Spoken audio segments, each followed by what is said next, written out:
कार्यक्रम के प्रसारण पुण्यार्जक हैं श्री रमेश श्रीमती आभा कासलीवाल जयपुर, बेटी दामाद रिद्धि अक्षत शाह सूर्यनगर गाजियाबाद, सिद्धि रोहित गंगवाल किशनगढ़, समृद्धि शुभम झांझरी जयपुर, दोहिता कनव कियांश फर्म अरिहंत मार्केटिंग जयपुर राजस्थान।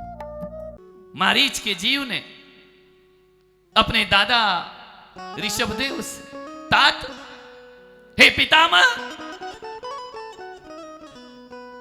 इस दुनिया में सबसे ज्यादा सामर्थ्यवान कौन है? छोटा सा पौत्र है। दादा से पूछा कि पिता वहां बताओ मेरे पिता कैसे हैं? बोले तेरा पिता चक्रवर्ती बनेगा। उस समय चक्रवर्ती नहीं थे, भरत चक्रवर्ती बनेगा। चक्रवर्ती कौन होता है? सकल पृथ्वी का साम्राज्य जिसके हाथ में हुआ करता है। चक्रवर्ती कौन है? 6 खंड पृथ्वी का स्वामी, मंडलेश्वर महामंडलेश्वर, राजे महाराजे जिसकी अधीनता को स्वीकार किया करते। पितामह जरा ये बताओ, क्या चक्रवर्ती पूरे इस आर्यावर्त का राजा होता है? कितना वैभव होता है उसका, अपार वैभव। तीर्थंकर किसी खंड के राजा नहीं, चक्रवर्ती 6 खंडों का राजा बन करके आता है। मेरे पिता इतने महान? पूछा दादा, दौड़ा दौड़ा गया मारीच, पिता भरत जी के पास जाकर के बोला मैं भी चक्रवर्ती बनूंगा। किसने सिखाया पगले तुझे चक्रवर्ती बनूंगा? दादा ने बताया, पितामह ने बताया।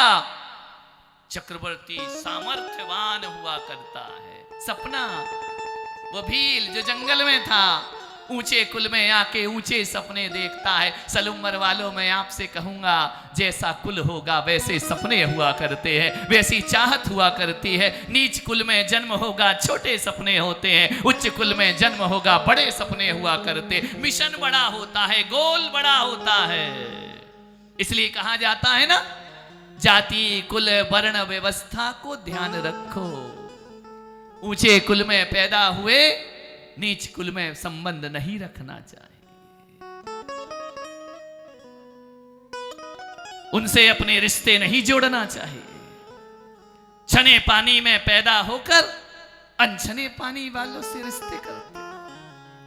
अहिंसा समाज में पैदा होकर हिंसक समाज से संबंध बनाओगे। नहीं, उनसे नफरत मत करो। ऊंचे कुल में पैदा होने का मतलब ये नहीं है कि नीच कुल से नफरत करो। ऊंचे कुल से पैदा होने का मतलब है जो म्लेच्छ है उन्हें आर्य बनाने का पुरुषार्थ करो। यह भगवान महावीर की कथा संदेश देती है। घर में कोई बहू, कोई परिवार में ऐसे आ जाए ना, तलाक का सूत्र मत निकालो। ये तलाक हमारी परंपरा नहीं है। ये तलाक जैनों की, ब्राह्मणों की परंपराएं नहीं है।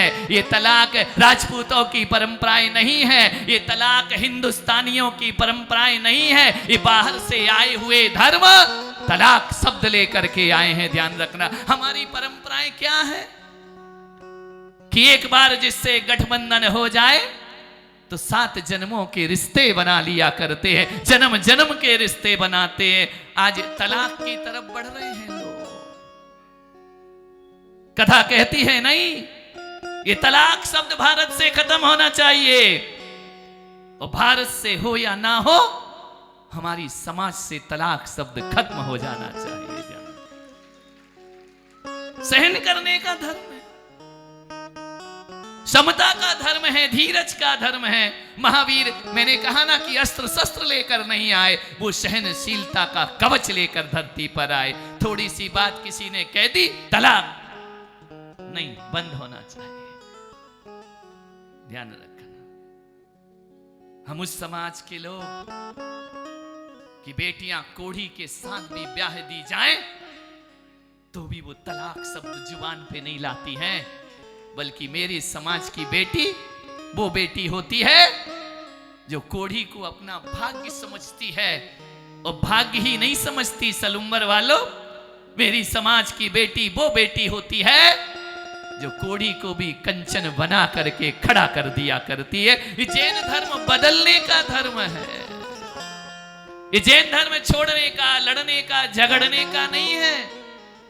घर में विपरीत परिस्थितियां आ गई, उसे बदलने का प्रयास करो। घरों को छोड़ने से दुख से मुक्ति नहीं मिला करती है, बल्कि लोगों का व्यवहार बदल दो, दुख से मुक्ति अपने आप प्राप्त हो जाया करती है। किसी के दुख को, दर्द को दूर करो, पीड़ाओं को दूर करो। किसी को चोट लगी है और तुम गुस्सा करोगे, झुंझलाओगे, तो बताओ पीड़ा बढ़ेगी या खत्म हो जाएगी? बोलो। जुबान है कि तुम भी मौन लेके सामायिक में बैठ गए।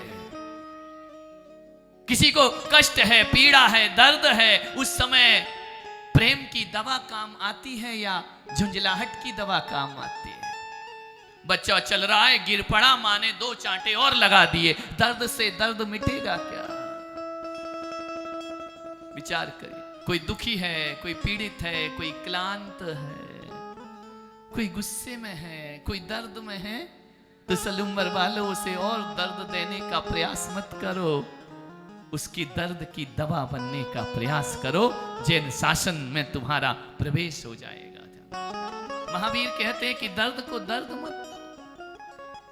हर बार पारसनाथ को कमठ ने दर्द दिया, लेकिन पारसनाथ ने दर्द को दर्द नहीं दिया है। ध्यान रखना, उसे शत्रु को भी जो देवता बनाने का आशीर्वाद देता है, वो तीर्थंकर पारसनाथ बनकर के जन्म लिया करता है।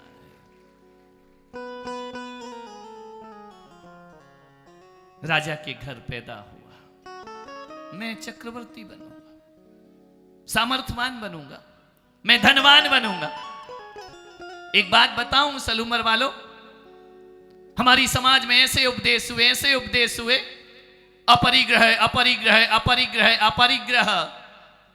ये अपरिग्रह का उपदेश गरीबों के लिए नहीं है मेरे भाई, ये मध्यम वर्गीयों के लिए अपरिग्रह का उपदेश नहीं है।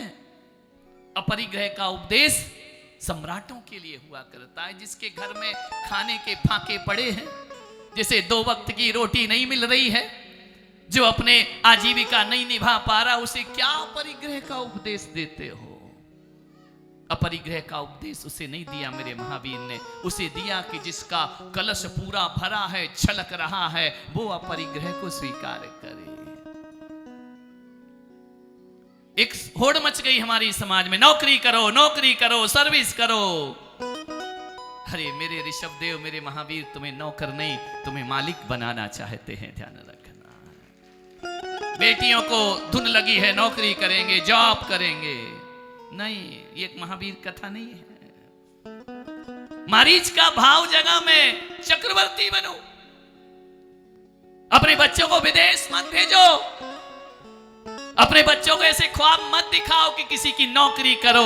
अरे बोलना, मेरे बच्चे 10,000 रुपए कमाना, लेकिन छोटी सी दुकान हो, उसके मालिक होना चाहिए, हमें नौकर नहीं बनना चाहिए। हम व्यापारी समाज हैं, वणिक समाज हैं, व्यापार होना चाहिए।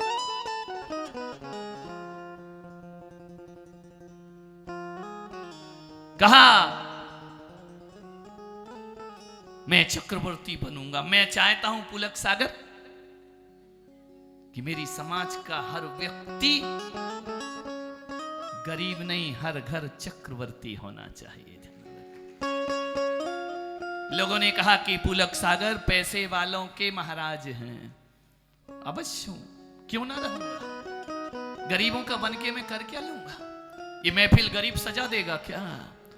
ये कथा गरीब सुना देगा क्या? ये मंदिर गरीब बना देगा क्या? ये मूर्ति कोई गरीब रख देगा क्या? ये जो पात्र बनकर बैठे कोई गरीब बन सकता है क्या? नहीं, मैं गरीबों का महाराज नहीं हूं। खुलेआम इस व्यासपीठ से घोषणा करता हूं, मैं अमीरों का महाराज हूं। ध्यान रखना। लेकिन मैं इतना जानता हूं कि अमीरों का महाराज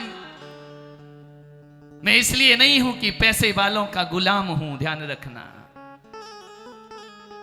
मैं अमीरों का महाराज बनना चाहता हूं, लेकिन मैं अमीरों का महाराज तब तक नहीं बन सकता जब तक एक भी घर गरीब है हमारी समाज का ध्यान रखें। मेरे महावीर से जुड़ो, मेरे तीर्थंकर से जुड़ो। लोग कहते हैं मैं पैसे वालों का महाराज हूं, मैं नहीं हूं, लेकिन जो जुड़ जाता है वो पैसे वाला अपने आप बन जाया करता है, ध्यान रखना। मैं तो चाहता हूं कि जुड़ो, बनो पैसे वालों। मैं क्यों कहलाऊं दरिद्रों का महाराज? मैं तो चक्रवर्तियों का महाराज कहलाना चाहता हूं, मैं तो सम्राटों का महाराज कहलाना। तुम सम्राट रहो या गरीब, मुझे कोई फर्क नहीं पड़ेगा, लेकिन मुझे फर्क पड़ेगा जब जब तुम अमीर होते हो ना, तो तुम्हारा ही वैभव नहीं बढ़ता, हम संतों का भी वैभव बढ़ जाता है, गौरव और गर्व बढ़ जाया करता है। मेरे महावीर को पूजने वाला गरीब कैसे हो सकता है? मेरे तीर्थंकरों के वंश में आने वाला गरीब नहीं हो सकता है। मैं चक्रवर्ती बनूं, मारीच ने कहा। लेकिन थोड़ा मारीच सोच में पड़ा है। मालूम है ना, अक्सर ये बच्चे, बालिकाएं, बच्चे, युवा बैठे हैं ना, इनको सबसे ज्यादा टेंशन तब होता है जब ये 11वीं पास हो जाते हैं, 12वीं। अब लाइन कौन सी पकड़े, व्यापार कौन सा करे? आधा समय 9-10 तक तो पढ़ने में चला जाता है, फिर दिमाग घूमता है कि अब हम बने क्या? डॉक्टर बनूं, इंजीनियर बनूं, सीए बनूं, व्यापारी बनूं, राजनेता बनूं। जब तक रिजल्ट नहीं आता दिमाग में यही चलता है, यही चलता रहता है। मरीज के भी मन में यही चल रहा, क्या बनूं? इतने बड़े घर में जन्म लिया है, कुछ तो बनूंगा। इतनी संपदा पाई है, देवता मेरे घर में आते हैं, सौधर्मिंद्र हाथ जोड़ के खड़ा रहता है, क्यों ना खड़ा रहे? तीर्थंकर का पोता है, ध्यान रखना। पूरा घर देवलोकों से भरा है, देवता ही देवता, देवियां ही देवियां। मैं क्या बनूं? बड़ा हो गया, युवा हो गया, मारीच, भरत पुत्र मारीच। ये पुररवा भील मारीच बन गया। मैं क्या बनूं? दौड़ा दौड़ा गया, चाचा बाहुबली के पास जाता है। चाचा महाराज, काका महाराज,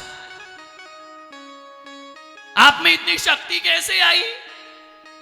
आप में इतनी ताकत कैसे आई कि चट्टान पर मुष्टि प्रहार करते हैं बाहुबली तो चट्टान धूल धूल बन करके उड़ जाया करती? ये सामर्थ्य कहां से आया? काका महाराज, मैं आपके जैसी शक्ति पाना चाहता हूं। काका महाराज ने कहा, क्यों पाना चाहते हो पुत्र? मारीच, मैं दिखाऊंगा, मैं भी शक्तिशाली हूं, आपका भतीजा हूं ना। बाहुबली ने कहा, लोगों को दिखाने के लिए शक्ति पाना चाहते हो या अपनी भीतर की शक्ति जागृत करने के लिए शक्ति पाना चाहते हो? यदि लोगों को दिखाने के लिए मारीच पुत्र तुम शक्ति पाना चाहते हो, लोगों का शोषण करने के लिए, तो तुम्हें बाहुबली बनने का कोई अधिकार नहीं हुआ करता है। तुम आत्म विजेता बन सको तो बाहुबली की भुजाओं का बल तुमको प्राप्त हो जाएगा। किसी को अधीन करने के लिए शक्ति मत पाओ। जिम जा रहे हैं, बॉडी बना रहे हैं, आत्मशक्ति को जागृत। फिर विचलित हो गया, बुआ के पास गया। बुआ जी ब्राह्मी सुंदरी, बुआ महाराज ये बताओ मैं क्या बनूं? विद्याओं में निपुण सरस्वती लक्ष्मी स्वरूप ब्राह्मी और सुंदरी, दो बुआएं। बुआ मां, मैं आपके जैसा ज्ञानी बनना चाहता हूं। बुआ ने कहा कि मारीच, क्यों बनना चाहते हो ज्ञानी? दुनिया को अहंकार के लिए, दुनिया को मूर्ख समझने के लिए ज्ञानी बनना चाहते हो या अपने भीतर के केवल्य को जगाने के लिए ज्ञानी बनना चाहते हो? क्या चाहते हो तुम? मारीच महल में बैठा है, क्या बनूं?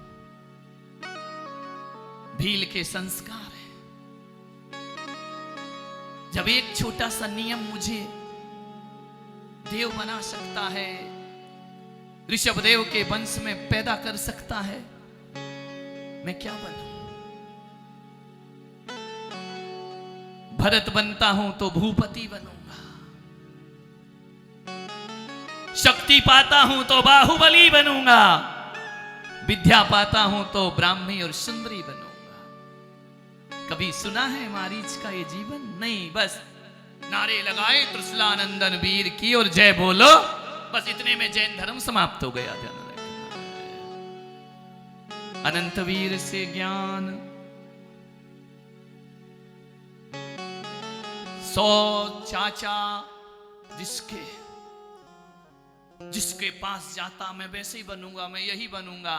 माता मरुदेवी के पास जाता, मां मैं क्या बनूं?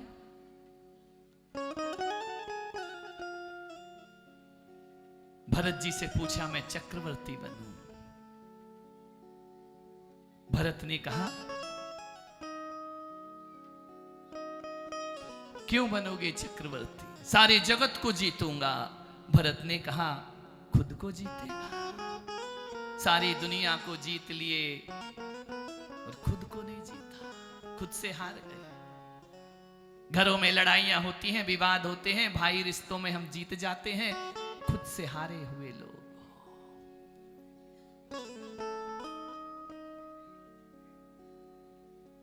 एक दिवस नीलांजना की मृत्यु देखकर पितामह वैराग्य को उपलब्ध हो गए। पूछा मारीच ने, पितामह कहां जाते हैं? ये सब कुछ छोड़कर क्यों जा रहे हैं? ये वन की तरफ जाते हैं। माता मरुदेवी ने कहा कि पुत्र देख, तेरे दादा वैराग्य को उपलब्ध हो गए, ये क्या बनेंगे? भरत जी ने कहा कि पुत्र मैं सारी पृथ्वी को जीतकर भूपति बनूंगा, और ये अपने आप को जीतकर त्रिलोकपति बनने की यात्रा पर निकल गए। ये भगवान बनेंगे, ये राजा नहीं बनेंगे, सम्राट नहीं बनेंगे, ये भगवान बनने की राह पे चलता। मारीच का दिमाग फिर घूमा, बोले मैं भगवान बनूंगा। इस कार्यक्रम के प्रसारण पुण्यार्चक थे श्री रमेश, श्रीमती आभा कासलीवाल जयपुर, बेटी दामाद रिद्धि अक्षत शाह सूर्यनगर गाजियाबाद, सिद्धि रोहित गंगवाल किशनगढ़, समृद्धि शुभम झांझरी जयपुर, दोहिता कनव कियांश, फर्म अरिहंत मार्केटिंग जयपुर राजस्थान।